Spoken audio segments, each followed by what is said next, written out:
Olá, amigos! E aí, estão interessados em ver um pouco mais sobre esse setor que não cansa de nos surpreender?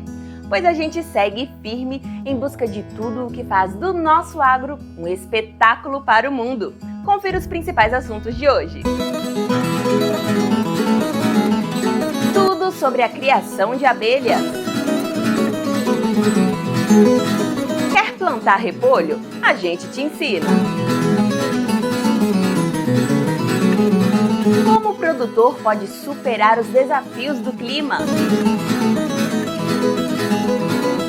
Explorar os recursos da floresta com responsabilidade também pode ser sustentável.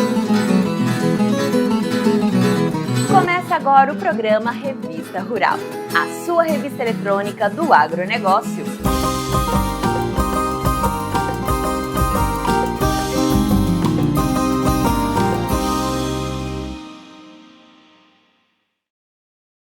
O repolho é figurinha carimbada no prato da gente, né? Mas você sabe as particularidades do seu cultivo?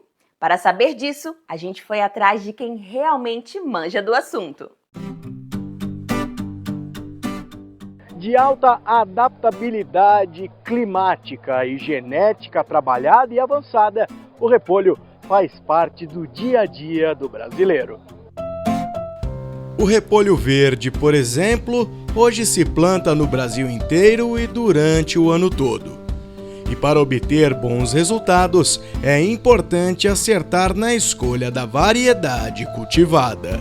A primeira característica é que você tem que ter uma variedade que ela tenha plasticidade, que ela possa ser plantada de norte a sul, de janeiro a dezembro. Diferentes climas, diferentes tipos de solo. Então é fundamental que ela se adapte a essa diversidade toda, né?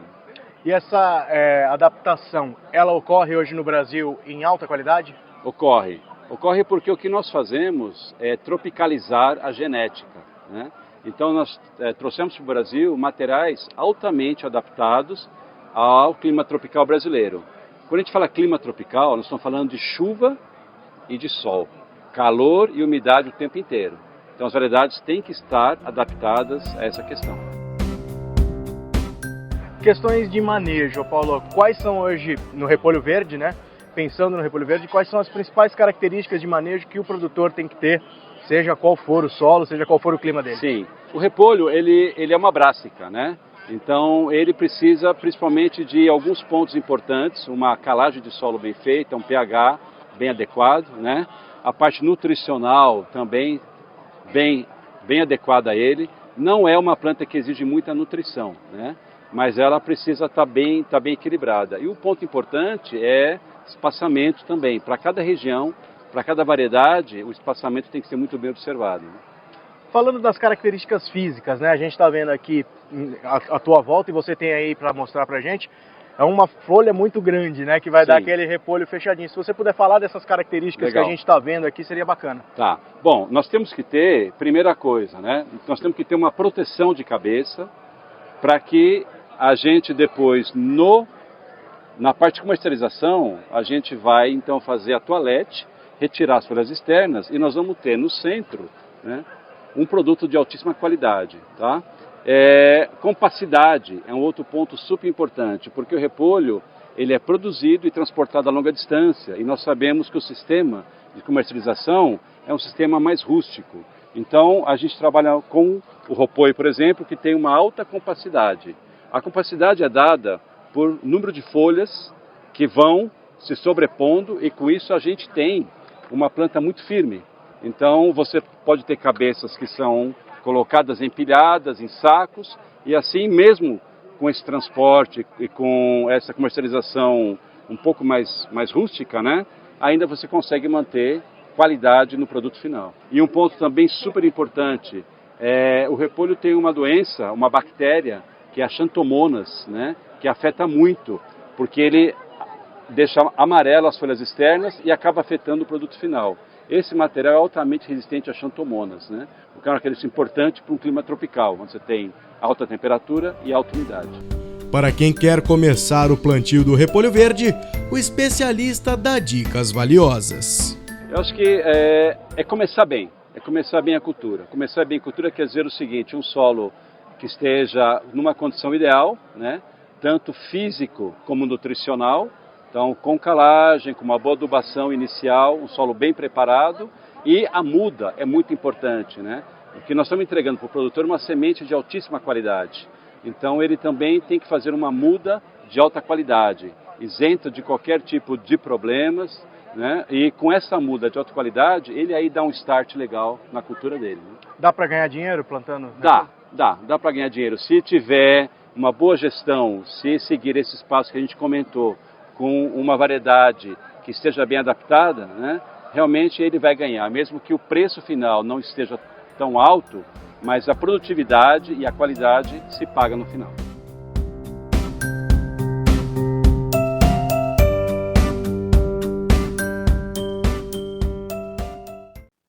Criar e cuidar bem das abelhas traz ganhos em todos os níveis, na preservação ambiental, na sustentabilidade e até potencializando os ganhos em outras atividades agrícolas.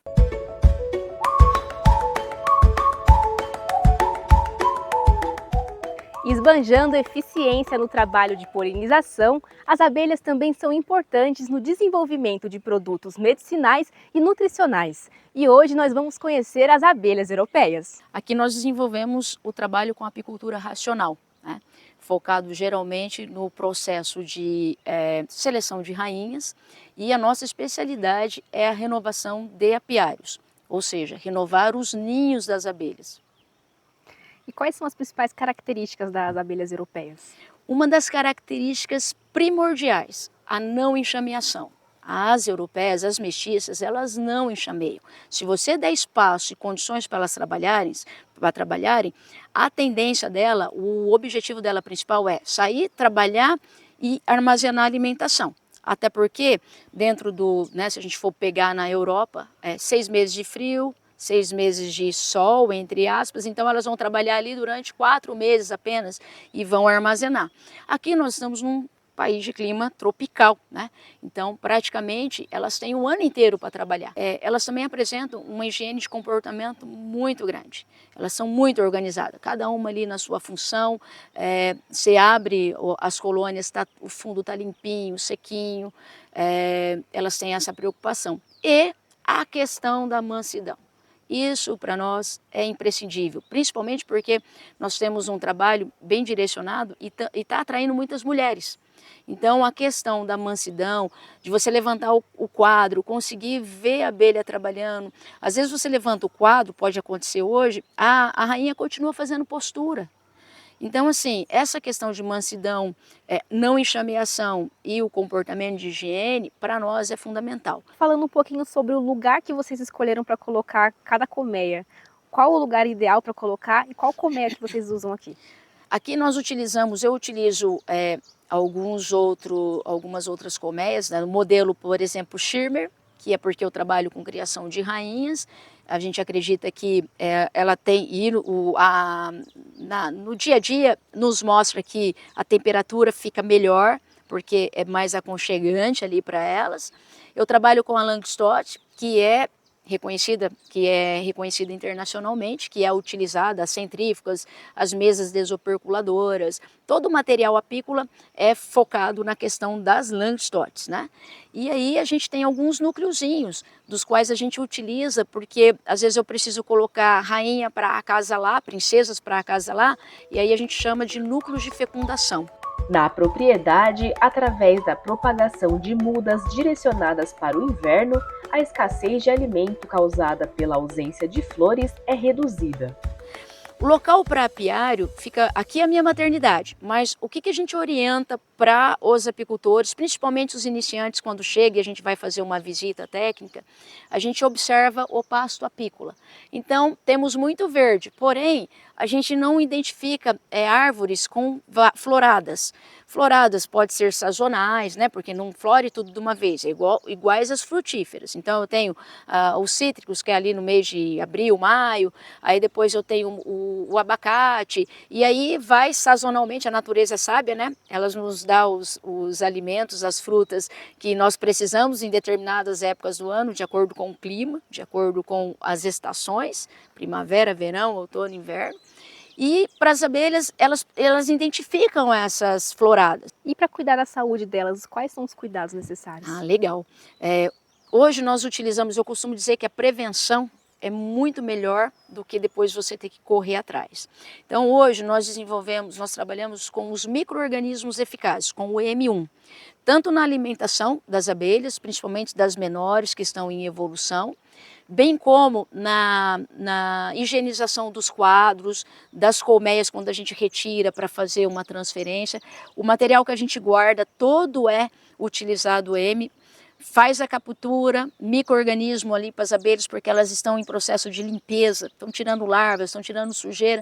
Então, os micro-organismos eficazes, assim como no nosso intestino, funciona bem para as abelhas, deixam elas mais ativas, mais vigorosas, mais saudáveis. Eu mantenho o ambiente dela, porque os micro-organismos eficazes são fungos e bactérias do bem, trabalhando contra fungos e bactérias do mal. Então, eu previno qualquer tipo de fungo ali, porque o fungo ele pode atrair a varroa, né? Pode atrair uma cria pútrida, que está correndo aí as suspeitas no Brasil. Eu ainda não tive nenhum caso relatado e detalhado, mas pode acontecer. Por quê?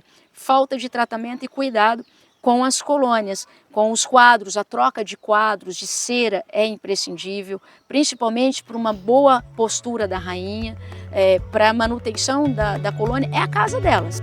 Além de aumentar a produtividade, a seleção genética traz inúmeros benefícios para o apicultor.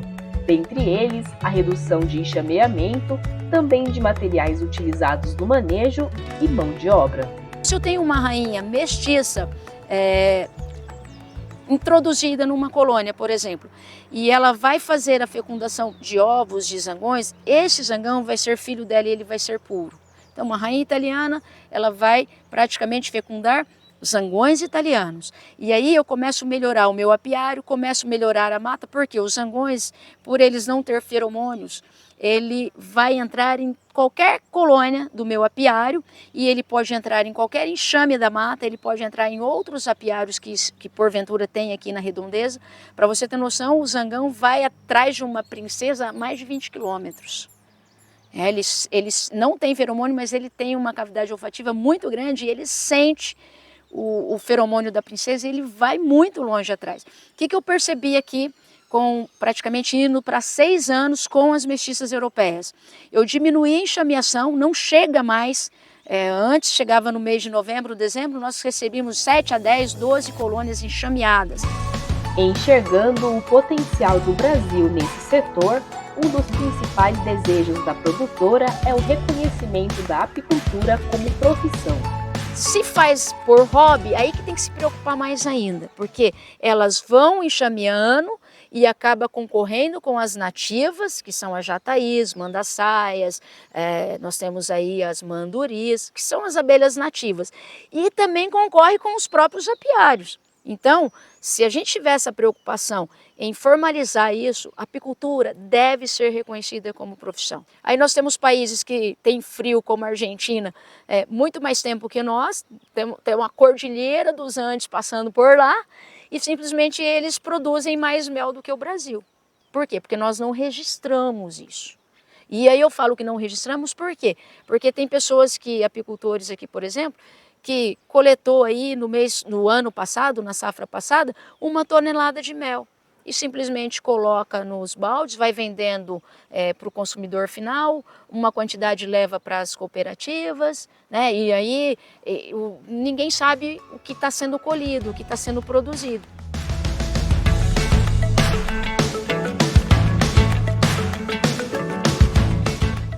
E para conhecer o processo mais de perto, é necessário o equipamento de proteção.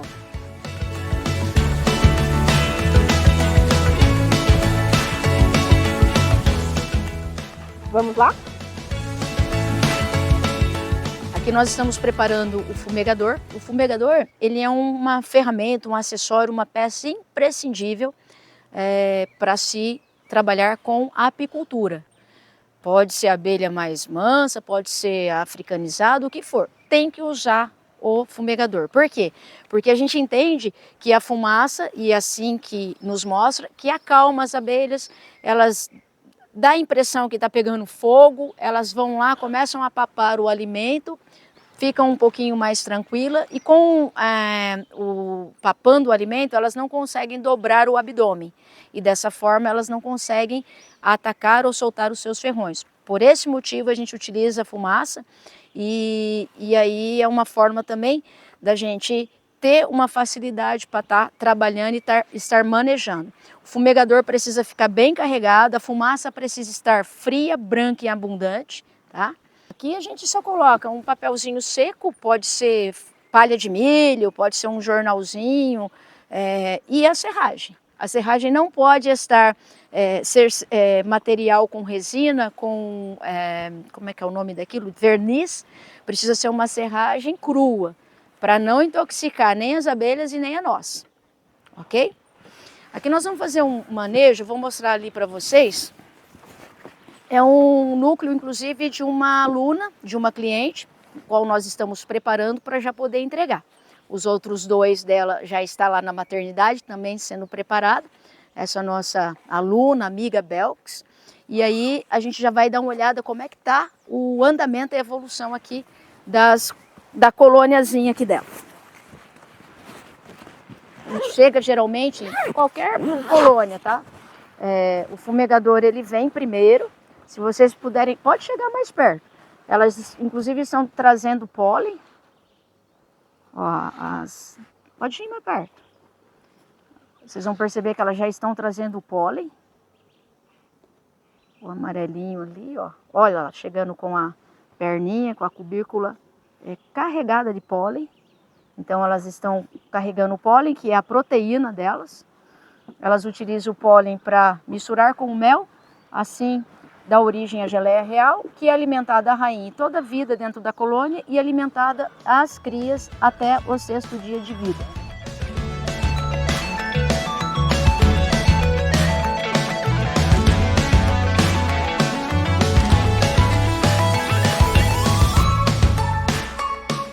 Aqui eu tenho, então, ó, as crias, aonde está aqui operculado, tampado, são crias que vão nascer. Esse branco que está vindo aqui são pulpas, tá vendo, ó? Já já elas vão tampar, vão opercular, vai ficar igual essas aqui. Aqui eu tenho a alimentação, o néctar, e tem o pólen. Então elas geralmente misturam o néctar, o mel com o pólen, para alimentar as crias até os 6º dias de vida e para alimentar a rainha todo o tempo da sua existência dentro da colônia. Vocês perceberem, tem algumas abelhas aqui um pouquinho mais opacas e a rainha está aí fazendo a postura dela. A gente tem que sempre tomar muito cuidado. Nós estamos numa temperatura, agora mostrei para vocês ali a 22 graus. É possível trabalhar, ó, crivado de crias. A rainha está fazendo uma postura perfeita, redondinha, espiral, ó, tá? Alimentação sendo armazenado, as abelhas chegando com o pólen, ó, e a temperatura está ideal. Se vocês perceberem aqui, tem umas linhinhas parecendo é ovo, parece uma linhinha branca. Um pedacinho de fio branco de pé. Ovinhos de um dia, a rainha já fez postura aqui. Ovo de um dia, 2. Olha lá. E a gente tem que tomar cuidado com a temperatura. Vamos devolver o quadro com a rainha que ela está trabalhando. Não vamos atrapalhar aqui o trabalho dela. Ela está já procurando onde nasce a abelha. As abelhas vêm, propolizam. Olha lá, ó, ela está tentando verificar se tem ali espaço para ela fazer postura e está querendo dobrar já o abdômen para fazer a postura, para deixar ali o ovo. Está trabalhando aqui quietinho. Olha, se vocês perceberem, o fundo aqui dessa colônia aqui, ó, vou tirar para vocês verem, um pouquinho de cisquinho ali do quadro, mas está sequinho, perfeito, não tem abelhas mortas, não tem nada, ó, elas continuam trabalhando. E aí a gente vai continuando aqui.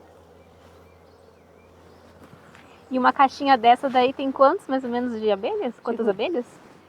Uma dessa aqui deve ter uma média de uns 15, 20 mil abelhas. E produz... Esse tanto que tem aqui, tá, de abelha. Mas se ela tiver um pouquinho mais completa, dá uma média de umas 40 mil abelhas. Que produz mais ou menos quanto de mel? Olha, uma colônia para ela produzir, seja mel, seja próprios pólen, ela precisa ter mais de 100 mil abelhas, de 80 a 100 mil abelhas. para ela dar em média aí pra gente uma média de 40 a 50 quilos de mel. Além do que elas já usam para elas, para alimentação delas, ó, estão armazenando pólen. Ó, a abelha chegando com pólen aqui, ó.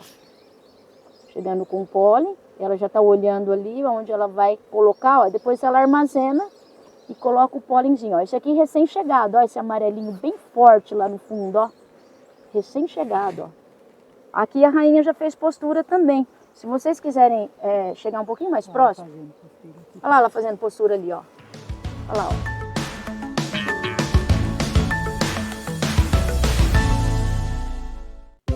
Tá gostando do programa? Então eu tenho uma dica especial para você. Acesse nosso canal no YouTube. Lá você vai assistir um programa ainda maior, com mais reportagens e muito mais informação. E lá você pode também assistir todos os programas anteriores a hora que quiser. Bom, né? Pois é, queremos você sempre bem informado e junto com a gente.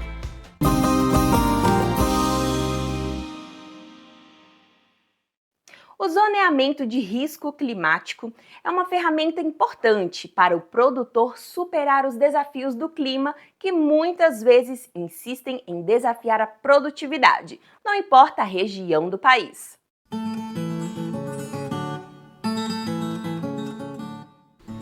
A agricultura brasileira é reconhecida em todo o planeta. E para gerar grandes resultados, os produtores enfrentam grandes desafios durante o ciclo produtivo. Os eventos climáticos extremos, como o excesso ou a falta de chuva, são um exemplo disso e podem atrapalhar o desenvolvimento das lavouras. Nós enfrentamos a situação aqui no Acre, muitas vezes de chuva, né? Mas a gente vê lá para o sul e enfrenta sol, né? É a mesma coisa, né? Então é uma coisa e outra. Então você tem que fazer as coisas mais ou menos na janela certa para ver se dá certo, né? Olhando as coisas e sendo ágil para colher. Não adianta querer dizer assim que o tempo vai dar certo. Vai dar certo, mas você tem que ser ágil também, senão não consegue. Para auxiliar o produtor, o ZARC, Zoneamento de Risco Climático, é um estudo que serve como uma ferramenta interessante e funciona como uma bússola durante as principais fases de produção. As fases principais são a semeadura, o florescimento e, onde não se quer chuva, a colheita. E para cada época de plantio existe uma análise. Então, se está falando de safra convencional, que vai de setembro a outubro a fevereiro, março, é uma análise. Se está considerando a segunda safra, que vai de fevereiro, março, nas janelas do zoneamento agrícola de risco climático, até junho, julho, é outra análise. O instrumento pode ser utilizado por diversos elos da cadeia, desde produtores até agentes financeiros. Os estudos são realizados com base em método validado pela Embrapa, que contemplam todos os estados brasileiros. São mais de 40 culturas divididas entre espécies de ciclo anual e permanente, além do ZARC para o consórcio de milho com braquiária. Você tem uma ferramenta, se você saber usar ela, você vai ter uma melhoria muito grande, né? Então acho que todo mundo tem que fazer esse planejamento, começar a acompanhar esses planejamentos, porque para dar certo, porque não o cara reclama, o meu não deu certo. Claro que você não planejou, né? Não teve base em nada, então a gente tem que ter base em alguma coisa. A gente plantava antigamente, você não queria nem saber o clima, né? Hoje você quer saber quando vai chover, quando não vai, que tal mês que vai chover mais, que tal. Se você estando baseado em uma coisa, acompanhando, ainda pode dar errado. Agora imagine se você ficar sozinho, né? Sem nada, sem acompanhar nada. Não só eu, influenciar todo mundo para começar a acompanhar essa ferramenta do ZARC, porque senão nós podemos, uma hora, fazer a coisa e dar muito errado, né? Para obter os melhores resultados, é necessário aliar os dados gerados às melhores práticas de cultivo e manejo. O ZARC também contribui no crédito rural, já que sua adoção é requisito para o agricultor acessar o Proagro, o Proagro Mais e também a subvenção federal ao Prêmio do Seguro Rural. A política pública Zonamento Agrícola de Risco Climático, ela embasa, por exemplo, o seguro agrícola. Por isso que ela é muito importante para o crédito rural.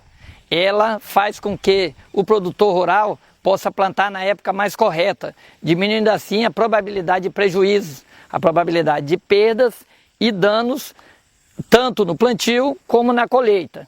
Na colheita, no estado do Acre, por exemplo, nós temos tido vários problemas relacionados a perdas e danos ocasionados às mudanças climáticas globais. E o zonamento agrícola de risco climático, com política pública, ele tenta minimizar essas perdas do produtor rural e, com isso, toda a sociedade sai ganhando.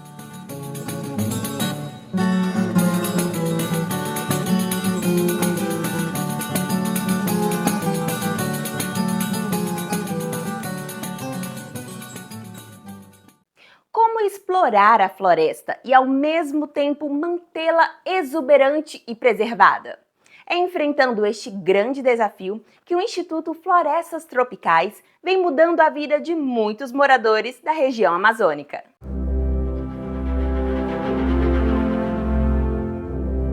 Contribuindo com o desenvolvimento social e econômico da região do Marajó, no Pará, o Instituto Floresta Tropical, juntamente do Fundo Amazônia, lançou em 2017 o projeto Florestas Comunitárias.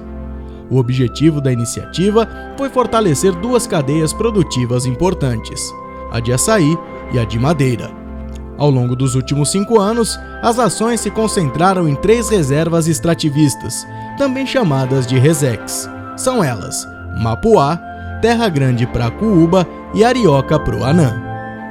A ideia inicial das comunidades era trabalhar o manejo florestal de forma legal dentro dos seus territórios, e aí eles solicitam ao IFT essa ajuda, e aí o IFT escreve esse projeto juntamente com as comunidades, pleiteando o fortalecimento dessa cadeia produtiva, que era a madeira inicialmente, e posteriormente a gente também adicionou a cadeia produtiva do açaí, porque a gente pensa que o açaí é uma cadeia produtiva importante naquela região, né?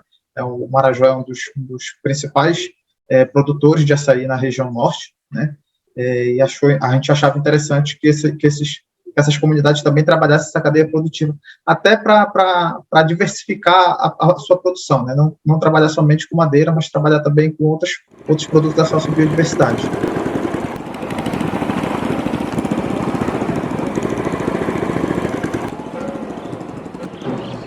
Essa comunidade foi fundada pelo meu pai em 1975 ou 1974, por aí. E de 2006, com a criação da RESEX, a gente começou a se mobilizar. Criamos a Associação Mãe, criamos a Associação de Moradores.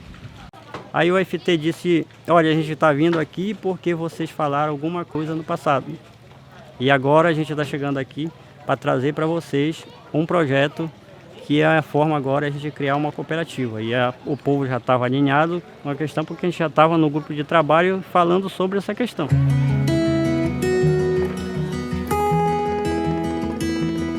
O nosso município foi o município que foi, se não me falha a memória, foi um dos municípios mais devastado do Brasil. E a gente ficava sem nada aqui, só vendo a banda passar e nós perdendo todos os nossos recursos naturais para a madeira, para as grandes empresas. Aí, com a criação do plano de manejo florestal, madeireiro e não madeireiro também, a gente tem a esperança de que não esgote nosso recurso, e com esse projeto implementado, a gente vai fazendo a capacitação das oficinas e tendo consciência de como se trabalha a floresta sem esgotar o recurso natural.